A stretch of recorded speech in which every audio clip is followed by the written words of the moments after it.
신약성경 빌립보서 제1장 27절에서 30절까지 하나님의 말씀을 봉독해 올리겠습니다. 여러분은 오로지 그리스도의 복음에 합당하게 생활하십시오. 그리하여 내가 가서 여러분을 만나든지 떠나 있든지 여러분이 한 정신으로 굳게 서서 한 마음으로 복음의 신앙을 위하여 함께 싸우며 또한 어떤 일에서도 대적하는 자들을 두려워하지 않는다는 소식이 나에게 들려오기를 바랍니다. 이것이 그들에게는 멸망의 징조이고 여러분에게는 구원의 징조입니다.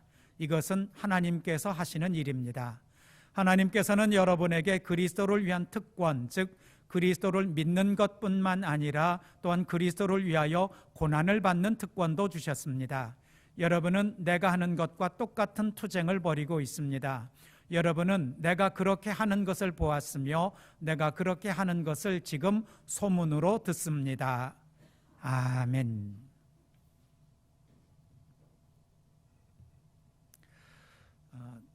서로 이야기를 나누고 의견을 교환하다가 그것이 뜻대로 되지 않으면 그 다음에는 과격한 주장들이 나오게 됩니다. 거친 말이나 쓸데없는 그런 과장된 것, 거짓말을 하기도 하고 불쾌한 그런 말들을 하기도 합니다. 점점 더 격해지면 폭력이나 폭언, 물건 집어던지고 깨지고 이런 일까지 벌어지게 되는데 그쯤 되면 이제 싸움이라고 얘기합니다. 싸움은 어떤 경우에도 좋은 것은 아닙니다. 가급적 말로 하든지 의견을 나누어서 더 나은 결론을 내리는 것이 합리적이고 합당한데 이게 잘 되지 않고 지기는 싫으면 자기 의견을 관철하고 싶으면 그때는 이제 싸움으로 번지게 됩니다. 개인이나 또는 소규모로 벌어지는 걸 싸움이라고 한다면 이제 국가 간에 조직적으로 하는 것을 전쟁이라고 얘기를 합니다. 이쯤 되면 비참해집니다.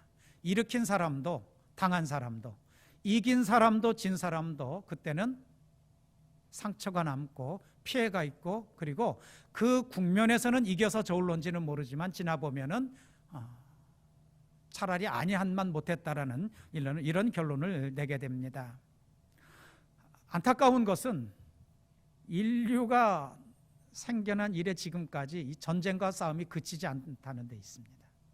국가 간의 전쟁도 그쳐진 적이 없고 개인 간의 싸움도 끝난 적이 한 번도 없습니다. 장소도 여러 곳입니다. 요즘 우리가 가슴 아프게 지켜보는 것, 국회는 날마다 싸우고 병원에서도 싸움은 벌어집니다. 가족 또는 자신과 관계돼서 싸움 겪으신 적도 있을 거고 내가 아는 사람이 병원에서 싸움과 같은 거의 전쟁을 치르다시피 한 그런 일들을 겪거나 보신 분들도 있을 겁니다. 직장에서도 거의 날마다 벌어지죠. 요즘은 학교도 싸움터, 전쟁터라고 얘기합니다. 뿐만입니까? 가정에서도 싸우죠. 혼자서도 싸웁니다. 자기 자신과도 싸웁니다.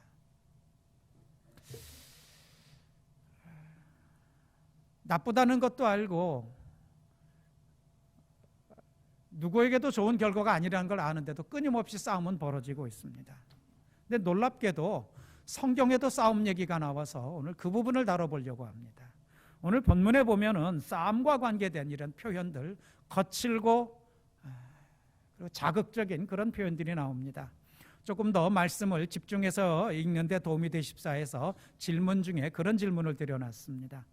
치열한 표현, 어떻게 성경에 이런 표현이 있을까 싶은 그런 단어들을 한 4개쯤만 골라보시라고 그렇게 질문을 해드린 것이 있습니다. 싸움, 투쟁, 대적, 멸망 이런 단어들이 본문에 나옵니다. 얘기를 조금 바꿔서 바깥에서부터 성경으로 들어와 보려고 합니다. 싸움 또는 전쟁하는 것과 관계돼서 유명한 사람들이 있습니다. 또 그분들이 지은 책도 있습니다. 전쟁론이라는 책, 다른 이름도 있지만 전쟁사학자 또는 전쟁 학자라고도 하고 이런 사람들이 지은 책, 역사적으로 동양서양을 통틀어서 한 3권 정도를 3대 전쟁론서라고 그렇게 얘기를 합니다. 2000년 300년 된 아실 겁니다. 손자병법이라는 책을 지은 손무라는 사람이 있습니다. 일본에서도 전쟁에 관한 책을 쓴 사람이 있는데 일본 사람들이 아주 그 대단한 그런 무인으로 존중하는 미야모토 무사시라는 사람입니다. 오륜서라는 책을 지었습니다. 한 200페이지 정도 되는 책인데 싸우는 방법에 관한 그런 책입니다. 미야모토 무사시는 한 400년 전쯤 사람입니다. 동양에만 있는 것이 아니라 서양에도 있습니다. 지금의 독일의 전신인 프로이센의 전쟁 그런 이론가 중에 이름이 좀 깁니다. 독일 사람이라 칼 폰 클라우제비츠라는 사람이 있는데 이 사람이 쓴 전쟁론이라는 책이 있습니다. 한 1000페이지 정도 되는 두터운 책입니다. 여기서 여러분들이 의견을 말씀해 주셔야 됩니다. 전쟁에 관한, 싸움에 관한, 싸워서 이기는 것에 관한 책을 쓴 이 세 사람의 책에 2400년 전, 400년 전, 200년 전의 사람이 쓴 이 세 권의 책에 공통점이 있습니다. 똑같은 소리를 하고 있어요. 무슨 말을 하고 있을까요?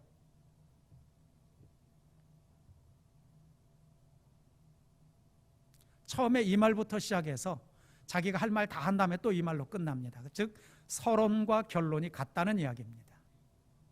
무슨 말을 하고 있을까요?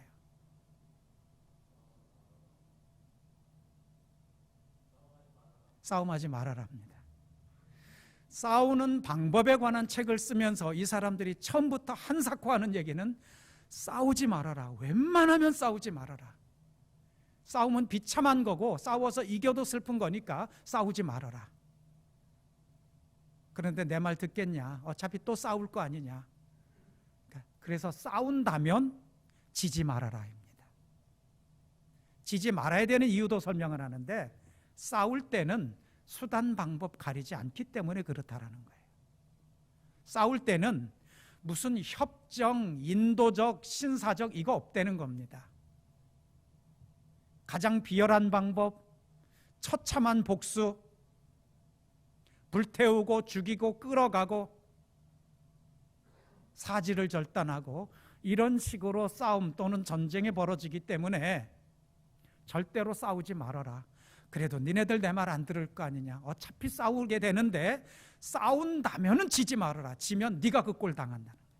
네 가족이 죽고 네 팔다리가 잘릴 거고 네 집이 불타거나 무너지게 될 거니까 지지 말아라. 세 명이 똑같은 얘기를 합니다. 그 중에 제일 치열한 얘기를 하는 사람이 클라우제비츠인데 그 사람은 무슨 얘기를 하냐면 싸움이 벌어지면 공격 목표는 적의 병력만은 아니다라는 거예요. 전투 병력만 적이 아니라는 거예요. 이 말을 조금 더 생각해 볼 필요가 있습니다.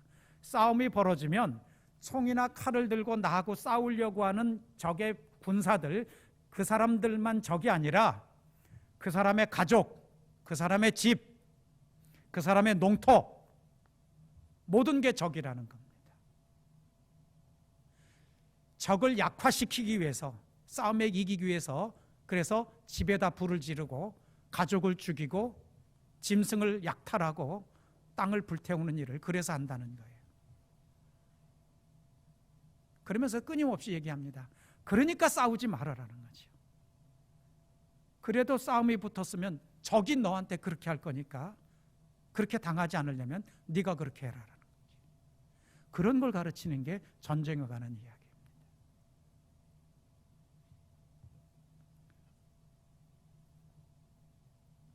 전쟁 그치는데 조금이라도 도움 됐을까요? 그 사람들의 주장이 하나도 도움 안 됐습니다. 오히려 연구를 합니다. 그리고 이분들도 싸움하지 말라는 얘기를 1000페이지나 썼겠습니까? 싸워서 이기는 방법을 썼겠죠. 어떻게 적을 속이는가, 어떻게 병력을 자기가 유리한 데다 집중을 해서 상대방이 방심하게 만들고 방심하는 사이에 기습을 하든지 해서 이기는지 이런 것들을 써놓고 있습니다. 문제는 이런 책들을 전쟁하는 사람들만 읽는 게 아니라는 데 있습니다. 기업을 경영하는 사람들이 더 좋아합니다. 정치하는 사람 신나합니다. 그러니까 그분들이 거짓말을 거짓말로 여기지를 않고 폭력을 폭력으로 여기지 않고 상대방을 약화시키기 위해서 하는 여러 가지 권모술수나 이런 것들에 대해서 죄책감이 없는 겁니다. 이기려고.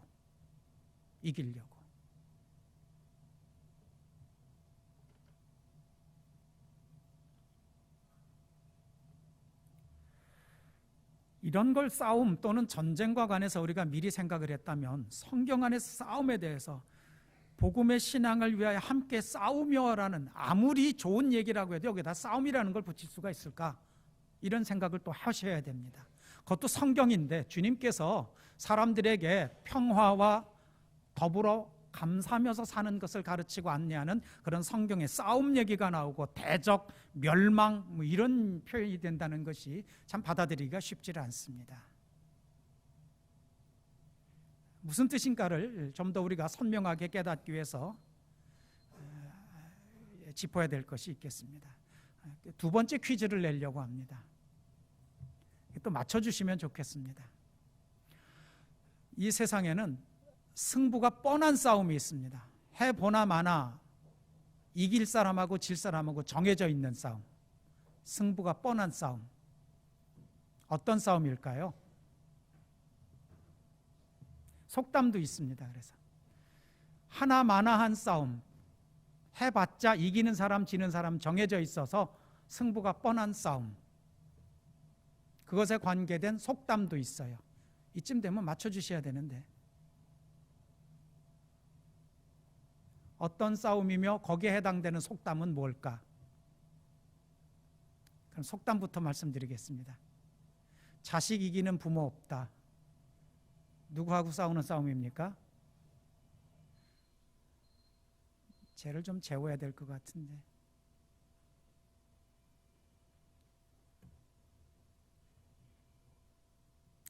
부모와 자식 사이의 싸움은 부모가 이길 수가 없습니다. 그렇지 않습니까? 의견이 다를 때 부모하고 자식하고 계속 의견을 얘기를 하다가 끝끝내 고집을 하면 누구 쪽에서 지게 되냐면 그건 부모 쪽에서 지게 돼 있습니다. 근데 이때 부모가 왜 질까요? 왜 번번이 부모는 질까요? 요즘 뭐 자식이 부모 이기는 수도 있긴 하지만 원칙적으로 그건 부모가 지게 돼 있는 싸움입니다. 그런데 부모가 왜 질까요? 부모가 싸울 때는 싸우자고 싸우는 게 아니지 않습니까? 내가 너보다 더 살아보니까 지금은 너는 이런 생각에서 이렇게 주장을 하는데 그게 곧 후회하고 그게 너한테 좋은 게 아니다 라는 걸 알기 때문에 부모는 자녀하고 다툼이 생기는데 그 목적이 이제 그런 겁니다. 그런데 그렇게 싸우다가 어떤 결론에 이르냐면 이르다가 혹시 내가 좋은 마음으로 하는데 자식이 오해를 하거나 불편해지면은 그것보다는 내가 지는 게 낫겠다 싶으니까 목적에서 멀어지기 때문에 거기서 지게 되는 겁니다. 그것 때문에 불편해진다면, 그것 때문에 오해가 생긴다면 내가 양보하고 말지 해서 부모가 지는 것이지 싸우는 방법이 모자라서 힘이 없어서 지는 건 아니지요. 부모는 지게 되어 있습니다. 지는 싸움입니다. 저는 어렸을 때 엄마가 꼭 저한테 그 얘기를 해요. 형하고 무슨 뭘 가지고 다투면은 꼭 나한테 지는 게 이기는 거라고. 근데 지는 게 어떻게 이기는 겁니까? 지는 건 지는 거지요. 그리고 그 얘기를 왜 나한테만 합니까? 형한테는 안 하고. 이게 불만이었습니다. 정말 엄마 생각에도 지는 게 이기는 거고, 그래서 나보고 네가 짐으로 이기라고 나한테 얘기를 한다면 왜 동생이 나한테만 그 얘기를 하고 번번이 나보고 양보하라는 거죠. 형한테도 좀 하지. 그때는 제가 어머니의 그 뜻을 이해를 못했지만 지금은 압니다. 지는 게 이기는 거라는 것에 담겨져 있는 뜻을 지금은 압니다. 그리고 절대로 이거는 젊었을 때는 깨닫지 못한다는 것도 저는 분명히 압니다. 젊었을 때는 지는 건 지는 거지 지는 게 이기는 거 아닙니다. 억울하고 다음번엔 두고 봐라 복수하겠다는 마음이 오히려 더 마음속에 치열해지지 졌는데 어떻게 이깁니까? 말을 바꾸면 지는 게 이기는 거라 할 때는 이미 싸움이 아닌 겁니다.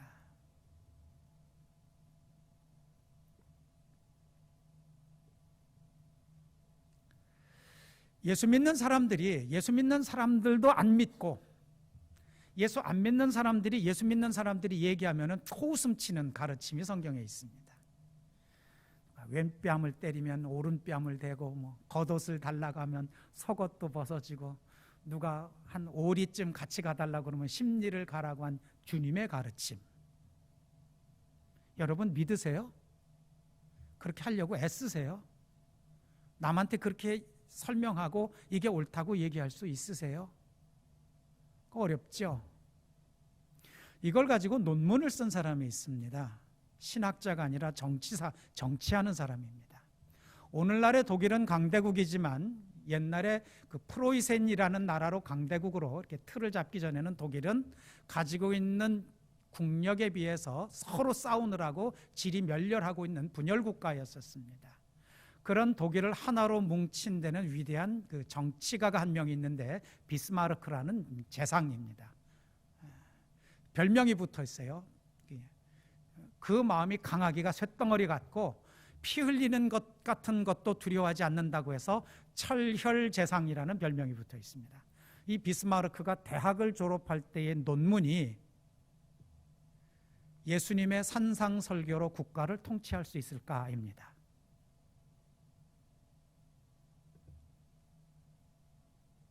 신앙인이라는 뜻이고 자기가 앞으로 정치를 할 사람인데 신앙적인 신념을 가지고 독일을 통일국가로 그리고 강한 나라로 만들겠다는 것을 가지고 그것을 이제 성경에서부터 그 근거를 찾으려고 연구해서 대학 자기 졸업 논문을 그걸 썼다는 얘기입니다.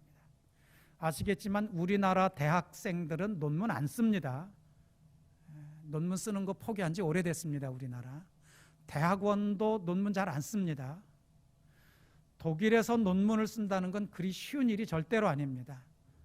제가 대학원에서 논문 쓸 때 우리 논문 쓰는 수준이 독일 중고등학생들 논문 쓰는 수준에 이르지를 못했던 걸 제가 압니다. 어설피 쓴 얘기가 아니라는 얘기죠.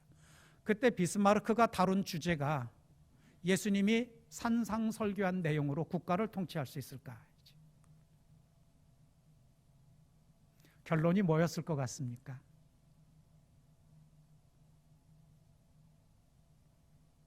예수님은 정말로 사람들 보고 누가 이쪽 뺨을 때리면 네가 이쪽 뺨을 때려서 속이 시원하다면 이쪽도 마저 때려라라고 그리고 살아갈 만큼 인격과 신앙이 성숙하리라고 기대하고 그렇게 돼야 된다고 생각하고 이 말씀을 하셨을까? 누가 너 겉에 입은 거 그거 참 따뜻해 보인다 나 추우니까 그거 좀 달라 그러면은 야, 너 내인은 튼튼하니 이거 괜찮은데 하고 벗어주는 사람이 될 수 있으리라고 기대를 하고 그게 옳다고 생각해서 그렇게 가르쳤을까요? 아니라면은 그건 뭡니까? 쉬웁니까? 사람이 지키지도 못할 거? 말은 멋있는데 이거 사람이 어떻게 그렇게 됩니까? 그러라고 주님께서 가르치셨고 그게 오늘날까지 성경에 있느냐라는 얘기죠. 생각해보면 그렇지만 시각을 바꿔야 되고 마음가짐을 바꾸면 이거 여러분 하고 있는 겁니다. 우리들도. 우리 이거 하고 살아요. 한정된 관계지만 아들이 춥다고 그러면 아버지가 새로 사 입은 이런 외투라도 너 이거 입고 학교 가라 안 그러겠습니까? 그러고 만져보죠. 속옷은 튼튼하게 입었냐고. 안 그러세요? 그러시지 않습니까? 딸이 학교에서 늦게 끝나가지고 무섭다고 하는데 무섭긴 뭐가 무섭냐고 그냥 버스 타고 지하철 타고 와 이럴 엄마가 어디 있습니까? 자기가 운전할 줄 알면 차 끌고 가서 애를 데리고 오지요. 기다리라고 꼼짝 말고 기다리라고 엄마가 갈 테니까. 오리 심리가 아니라 50km, 100km라도 딸내미 데리러 가지 않습니까?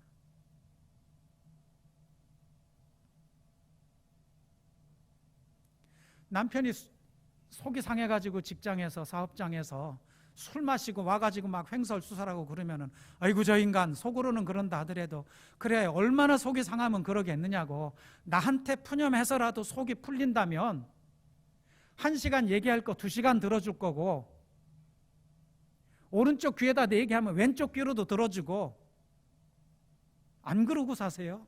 그러고 사실 거 아닙니까? 설령 그러지 못할 때가 있더라도 마음으로는 내가 지금은 좀 감정이 사납고 마음이 틀어져 있으니까 그럴런지는 모르지만 그렇게 살겠다고 마음 먹고 약속하고 결혼하셨고 그 마음으로 자식들을 기르지 않습니까? 어떤 관계에서는 왼쪽 뺨마저도 오른쪽 뺨 돌려대고 있고 이미 어떤 관계에서는 겉옷 달라고 하면 속옷 벗어주고 살고 있으세요.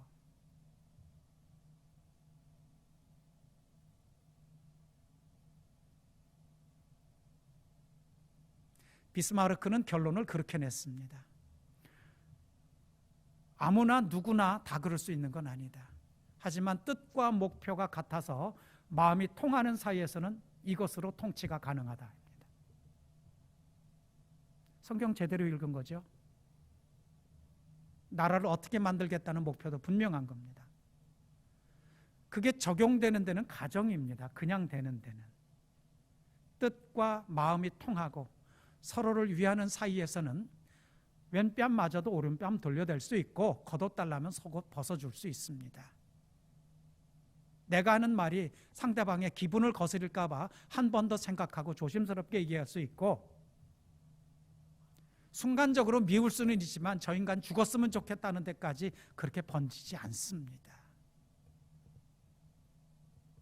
성경은 듣기 좋으라고 써놓은 말이 아니라 그럴듯하게 그냥 가르쳐 놓은 것이 아니라 그 관계와 사이 서로를 어떻게 생각하느냐에 따라서 불가능한 게 가능하고 지는 게 이기는 거고 그 싸움의 대상은 그렇기 때문에 상대방이 아니라 너 자신이라고 가르치는 그런 내용이라는 겁니다. 오늘 본문도 여기서 벗어나지 않습니다. 이 싸움은 우리 자신을 이기기 위한 겁니다. 많은 분들이 막연하게 기대하지 않습니까? 2020년도는 2019년도와는 좀 다르기를. 좀 싸늘하지만 제가 결론 내드렸지요. 어느 부분도 좋아지지 않을 거라고. 경제 좋아질 일 없고 정치 좋아질 일 없고 교육 여건 좋아질 일 없습니다. 직장 생활하시는 분들 급여 그렇게 오를 일 별로 없을 겁니다. 사업하시는 분들 사업 여건 별로 안 좋아집니다. 그런데 우리는 각오하고 기도하고 있지 않습니까? 하나님, 2020년도는 지난 날들보다 분명히 나아지기를 바라고 그렇게 될 줄로 믿고 살겠다고 우리 그렇게 소망했지 않습니까? 아무것도 안 달라지고 아무것도 안 좋아지는데 유일하게 우리가 뭘 믿느냐면 성경에 주님께서 가르쳐 주신 뜻을 제대로만 이해하면은 그것 덕분에 뭐가 바뀔 수 있냐면 내 마음가짐이 바뀔 수 있기 때문에 그렇습니다. 나한테는 내가 지켜야 될 소중한 것들이 있기 때문에 그 싸움에서는 저도 이기는 거다는 거죠. 저도 이기는 싸움을 그거 뭐 두려워할 거 뭐 있습니까? 이기면 이기는 거고 저도 이기는 건데. 중간 언니 선교회를 나누어 드릴 때 그 싸움을 생각을 했습니다. 여러분, 나눠달라니까 그냥 척 나눠드린 것 같습니까? 그렇지 않습니다. 여러 가지 생각을 했습니다. 합치자고 할 때는 무엇 때문에 합치자고 했을 것이며 나누자고 했을 때는 뭘 가지고 나누자고 했을까? 뭘 기준으로 나누자고 했을까? 그리고 여러분들이 생각하는 정도는 저도 생각을 합니다.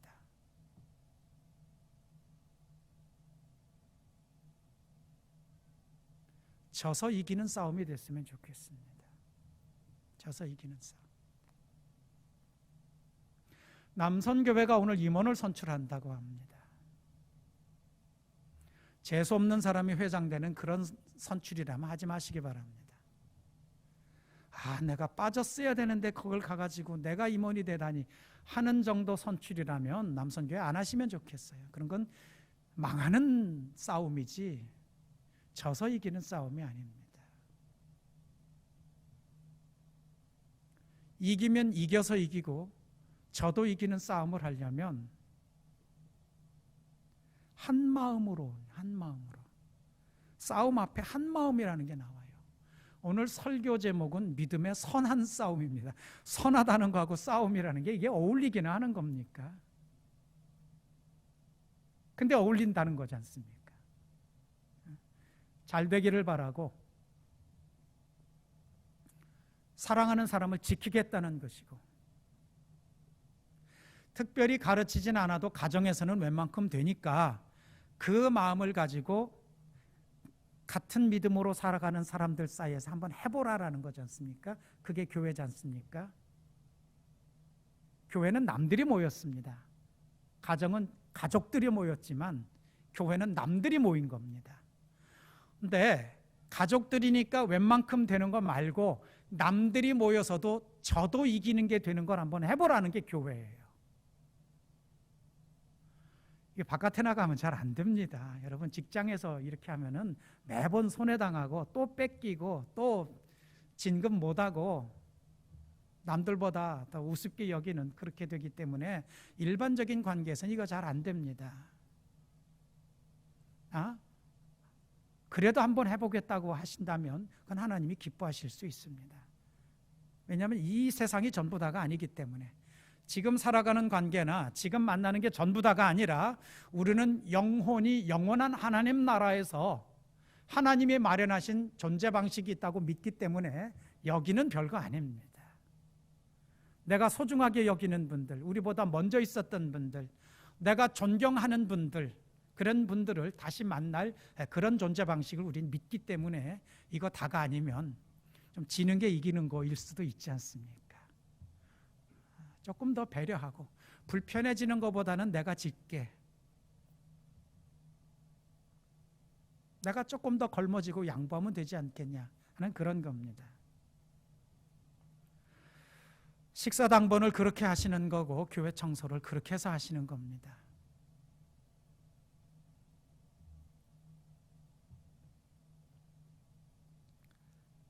헌금도 그렇게 하시는 거예요. 안 하신다고 누가 하라고 강제적으로 얘기하지 않습니다. 내가 지켜야 될, 사람들이 함께 나눠야 되는 소중한 정신과 깨달음이 있는데 이것이 계속 지켜지고 선포되고 그걸 사랑하는 사람들이 모여서 움직여야 되는 이것을 위해서 하나님을 생각하면 아깝지 않다가 헌금의 정신이 되어 맞습니다. 결산도 그렇게 하시고 예산도 우리 져서 이기는 싸움이 됐으면 참 좋겠습니다. 더 받아가고 더 챙기고 내 건 손해보지 않고 싸우려면 그건 전쟁입니다. 그런 전쟁에 관해서는 지금부터, 옛날부터 지금까지 도처에서 벌어지고 있고 그것 때문에 넌덜머리가 날 만큼 우리의 마음이 상해갑니다. 하나님이 교회를 만드셨을 때 우리 성도들 마음에 하나님 나라를 이루시고자 했을 때 우리 주님의 마음이 어떠했는지를 생각해서 2020년도 그 귀한 마음속에 간직함으로 절대로 망하지 마시고 물러서지 마시고 이겨도 이기고 저도 이기시는, 이겨놓고 하는 싸움, 선한 믿음의 싸움을 꼭 잘 감당하시기를 주님 이름으로 축원을 드립니다. 기도하겠습니다. 하나님께서 우리 마음속에 강하고 담대한 뜻과 정신 주셔서 세상식으로 싸워 이기는 것만 이긴다고 생각하지 말고 저도 이기고 이겨도 이기는, 어떻게 해도 이길 수 있는 마음속에 진정한 깨달음이 있는 삶이 되도록 주여 도와주시옵소서. 예배드리는 이 순간에는 깨달아도 우리도 사람이기 때문에 돌아서면 잊어버리고 날 지나가면 옛날 버릇대로 살기 쉽습니다. 하나님, 그때 생각나게 하여 주시옵소서. 성령께서 우리 마음을 주장하여 주셔서 지치고 피곤해서 자칫하다가는 망하게 생길 그때에 바로 하나님이 주신 말씀이 생각나고 나를 귀하게 여겨주는 소중한 이들이 내 생각을 지켜주어서 아버지 하나님, 세상에 지지 아니하고 세상을 이기신 주님처럼 우리도 세상을 이기게 하여 주시옵소서. 예수님 이름으로 기도드립니다. 아멘.